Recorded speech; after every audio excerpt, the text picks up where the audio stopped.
मौसम से जुड़ी जानकारी और लाइव मौसम खबरों के लिए हमारे YouTube चैनल को सब्सक्राइब करें और बेल आइकॉन दबाकर हर अपडेट पर रखें नजर। नमस्ते दोस्तों, स्काई वाइट में आपका स्वागत है। मेरा नाम महेश पलावत है। आपने देखा होगा कि बारिश की गतिविधियां अब मध्य प्रदेश में और उत्तर प्रदेश में बढ़ रही हैं और अभी भी जो पूर्वी राजस्थान है वहाँ मूसलाधार बारिश हुई है। अजमेर में 139 मिलीमीटर हुई है, इससे पहले 132 मिलीमीटर, यानी कि 2 दिनों में कम से कम 300 मिलीमीटर की बारिश अजमेर शहर ने देखी है।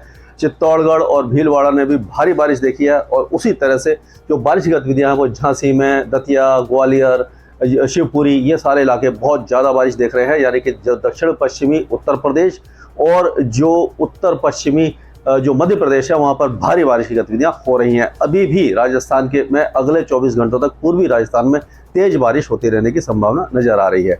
ये जो आप देख सकते हैं पिक्चर, ये क्योंकि आप देखिए जो लो प्रेशर एरिया का असर है, जो बादल इस जगह आ गए हैं, पहले जो राजस्थान के ऊपर थे वो आगे आए हैं और उसी तरह से एक साइक्लोनिक सर्कुलेशन यहाँ पर बना हुआ है, यानी कि south west bay of Bengal और उससे सटे हुए इलाके में, जिसके कारण ये काफ़ी ऊंचाई पर है, जो मैप में आपको दिखेगा नहीं, लेकिन ये इसके कारण क्या हो रहा है कि चेन्नई वगैरह में भी बारिश हुई है, काफ़ी तेज़ बारिश हुई है कई इलाकों में और बेंगलुरु में भी तेज़ बारिश की गतिविधियाँ देखने को मिली हैं। अगर हम देखें तो इस समय जो NLM है, यानी कि नॉर्दर्न लिमिट ऑफ मानसून है, वो 20 तारीख तक भी अभी आप देखेंगे कि यहीं पर थी। जो 19 तारीख और 20 तारीख सेम ही है, यानी कि आप कह सकते हैं कि जो बिहार और झारखंड के पूर्वी इलाके, उत्तर पूर्वी इलाके कवर हुए हैं और पश्चिम बंगाल के कुछ इलाके कवर है और बाकी आप देखिए कि मुंबई से काफ़ी नीचे है, रत्नागिरी के आसपास ही जा रही है, ये बहुत ज़्यादा प्रोग्रेस नहीं हुई है।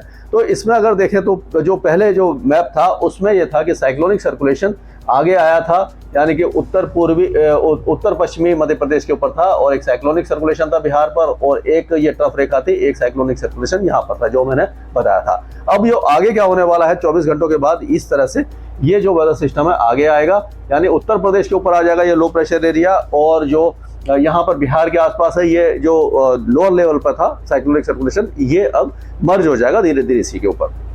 और ट्रफ रेखा है जो यहाँ तक आ रही है, तेलंगाना तक आ रही है, एक साइक्लोनिक सर्कुलेशन है, एक ट्रफ है जो उत्तर पूर्वी राज्यों तक आ रही है। तो आप देखिए हवाएं यहाँ से ये अरब सागर से भी यहाँ पर नमी लेकर के आ रही हैं और इधर से घूम करके जो बंगाल की खाड़ी से भी नमी लेकर के आ रही हैं। तो अब सबसे अच्छी बात यह है कि जो पूर्वी भारत से शुरू करते हैं जो वीडियो को, पहले तो उत्तर पूर्वी भारत की बात कर लेते हैं। तो असम में अब जो बाढ़ जैसी स्थिति बनी हुई है और हर साल होता है कि जब भी तेज बारिश होती है जो नेपाल की पहाड़ियों में होती है तो बिहार में बाढ़ आती है और जो बाकी इलाकों में अपर असम में होती है तो जो असम के कई इलाके जलमग्न हो जाते हैं और ये मानसून में होता है। अभी मानसून वहाँ पहुँचा ही है और लेकिन बारिश की गतिविधियाँ प्री मानसून में ही हो रही थी, यानी कि काफ़ी दिनों से वहाँ लगातार बारिश है। तो ब्रह्मपुत्र नदी है वो उफान पर आ जाती है और उसकी जो सहायक नदियाँ हैं वो भी उफान पर आ जाती हैं, इसीलिए असम में बाढ़ जैसी स्थिति बन जाती है। 22 तारीख तक वहाँ पर तेज बारिश होगी, उसके बाद 25 तारीख तक थोड़ी सी राहत रहेगी, 25 तारीख के बाद फिर से बारिश की गतिविधियाँ शुरू हो जाएंगी। यानी कुल मिलाकर के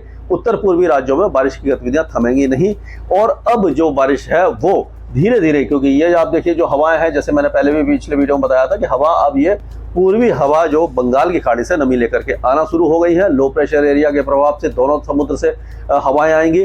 तो जो लू से तप रहे थे इलाके, जैसे गंगे पश्चिम बंगाल है, बिहार है, झारखंड है, उड़ीसा है, उत्तर प्रदेश के कई इलाके हैं और उसी तरह छत्तीसगढ़, मध्य प्रदेश, कोस्टल आंध्र प्रदेश, विदर्भ, ये सारे इलाके जो बहुत ज़्यादा गर्मी देख रहे थे, 44-45 डिग्री के तापमान थे, उमस बहुत ज़्यादा थी, तो फील लाइक टेम्परेचर 50 डिग्री से भी ज़्यादा दिखाई दे रहा था। तो अब क्या होगा कि यहाँ पर बहुत तेज़ी से मौसम बदलने वाला है।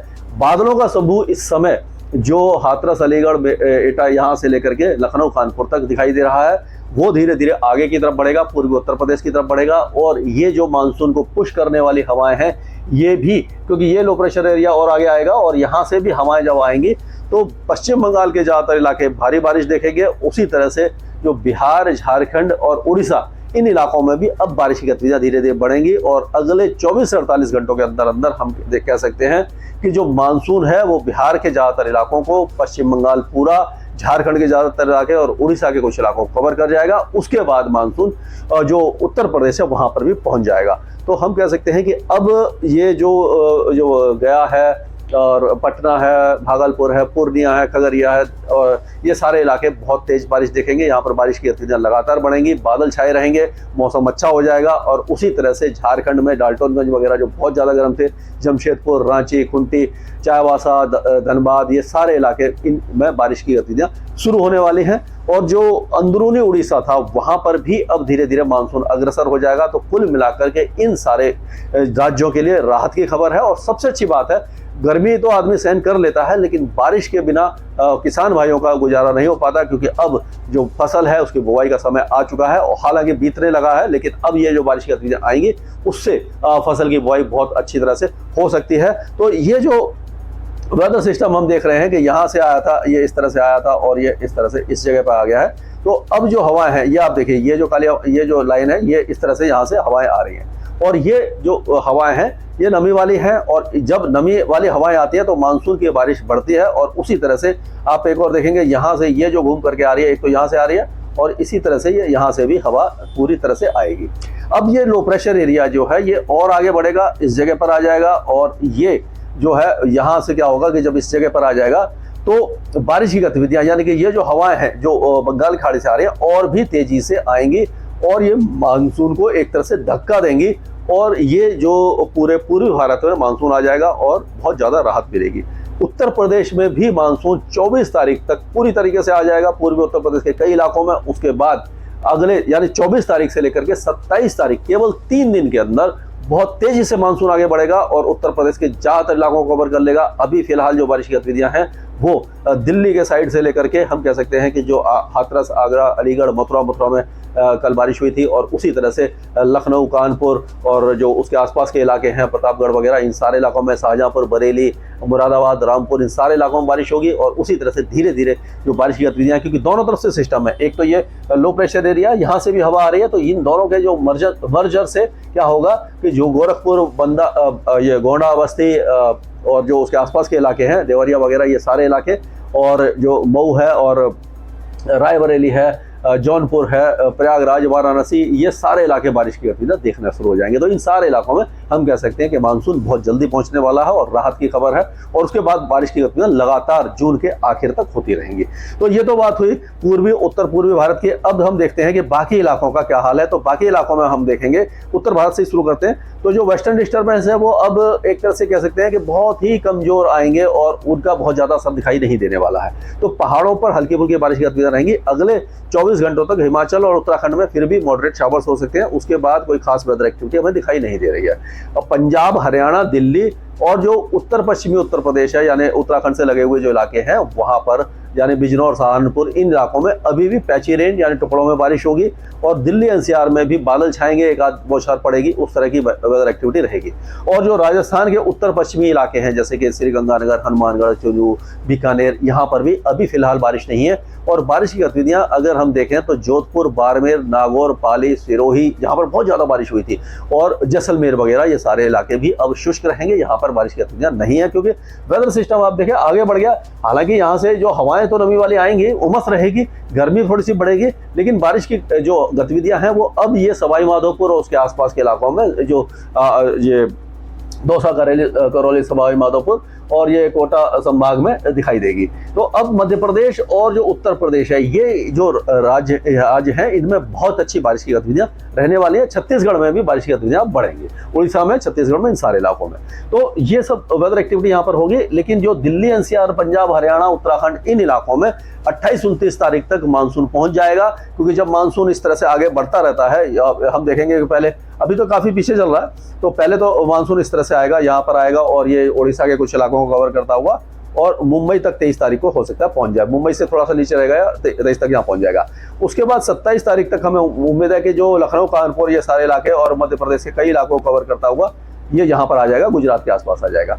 उसके बाद 29 तारीख के आसपास या 30 तारीख के आसपास ये पूरा जो पहाड़ी इलाका है, हरियाणा, पंजाब के जो पश्चिमी इलाके हैं, और ये पूरा जो राजस्थान के भी कुछ इलाकों के साथ साथ गुजरात के इन इलाकों में पहुंच जाएगा। इस तरह से ये मानसून आगे बढ़ेगा। तो हम कह सकते हैं कि मंथ के एंड में पहले तो मानसून की चाल बहुत धीरे थी क्योंकि साइक्लोन पेपर जो है रुकी हुई थी, उसके बाद जो मानसून अभी गति पकड़ेगा और जब गति पकड़ेगा तो लगातार पूरे इलाकों में बारिश की गतिविधियां होने लग जाएंगी। तो ये सारे इलाके में बारिश अच्छी हो जाएगी।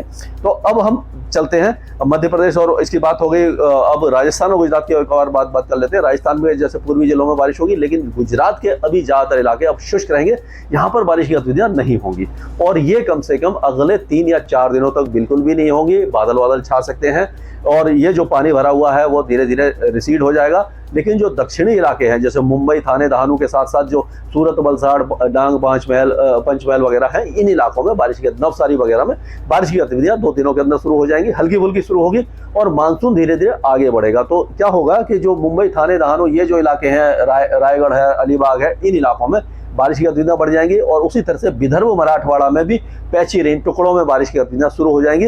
लेकिन मूसलाधार बारिश अभी फिलहाल नहीं होगी। सांगली, सतारा, कोल्हापुर जो है, जो दक्षिणी मध्य महाराष्ट्र है, इस इलाके में बारिश की गतिविधियां बढ़ सकती है। तो ये बारिश की गतिविधियां महाराष्ट्र में अब बढ़ेंगी, मानसून अग्रसर होगा। और सबसे बड़ी बात है कि ये जो मानसून, जैसे मैंने बताया कि यहाँ पर एक्टिव हो चुका है, तो आपने देखा होगा कि अभी पिछले 24 घंटों में तो बहुत ज्यादा बारिश नहीं हुई है केरल और कर्नाटक में, लेकिन अब बारिश की गतिविधियां बढ़ेंगी। तमिलनाडु में ये जो साइक्लोनिक सर्कुलेशन बना हुआ है, इसके प्रभाव से चेन्नई, पुडुचेरी, कराईकल ये जो इलाके हैं और नेल्लोर वगैरह, यानी कि south coast of Andhra Pradesh, coastal Andhra Pradesh है और उत्तरी तट है जो चेन्नई वगैरह के आसपास के जो इलाके हैं, यहाँ पर मूसलाधार बारिश हो सकती है। बहुत अच्छी बारिश होगी। जब भी कोई वेदर सिस्टम बंगाल की खाड़ी में बनता है तो वो इन इलाकों में बारिश देता है। बेंगलुरु वगैरह में जो साउथ इंटीरियर कर्नाटका, यहाँ पर भी बारिश होगी। नॉर्थ इंटीरियर कर्नाटका में अभी कम होगी, लेकिन धीरे धीरे वहां पर भी बारिश बढ़ जाएगी। तेलंगाना के दक्षिणी इलाके अभी बारिश देखेंगे, उसके बाद पूरे तेलंगाना में कम से कम 3 या 4 दिन के अंदर बारिश की गतिविधियां आ जाएंगी। तो हम कह सकते हैं पूरा साउथ इंडिया अच्छी बारिश देखेगा। अंडमान और निकोबार द्वीपों में लाइट टू मॉडरेट रेन ही रहेगी अभी, और लक्षद्वीप में 1-2 अच्छा स्पेल हो सकता है। तो ये है पूरे भारत का अगले कुछ दिनों का नक्शा, और ये धीरे धीरे जो मानसून है वो बहुत अच्छी खबर लेकर के आ रहा है। जो भी किसान भाई अभी तक बुआई नहीं कर पाए हैं, अब आप अपनी फसलों की बुआई शुरू कर दें। आगे कम से कम 10-12 दिन काफी अच्छी बारिश आपको मिलने वाली है। स्काईमेट वेदर में अभी के लिए मौसम से जुड़ी जानकारी और लाइव मौसम खबरों के लिए हमारे YouTube चैनल को सब्सक्राइब करें और बेल आइकॉन दबाकर हर अपडेट पर रखें नजर।